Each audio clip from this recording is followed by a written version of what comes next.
Hey guys, welcome to Restores. So I've decided that I'm going to start getting some stuff up on YouTube. And over the last 10 years, I've been working on this project, which is a 1957 Dodge Power Wagon. So I'm going to get into a little bit more details about that. But a little bit about myself. I work full time, but I've always had a passion for mechanical things and a knack to take things apart, repair them, and make something old look new again. I'm definitely a purist in this restoration, and so meaning I'm trying to put everything back to its original specs, and as well maybe spend a little bit extra time detailing certain parts that wouldn't have been done by the factory.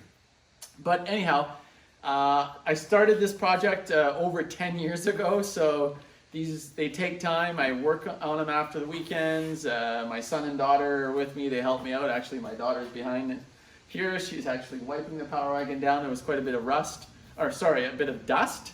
And so we're just kind of cleaning things up. So I'm going to take you through my shop and show you some of the components and where things are at.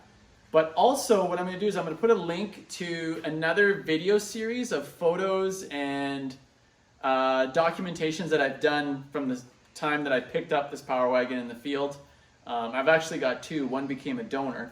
And just so you can have a little bit of a history, and I'll share some tips and tricks on things that I've learned on restoring this truck to date and where we're going with it. So stay tuned, and if you like what you hear or see, press subscribe, put in some comments, and we'll talk to you soon.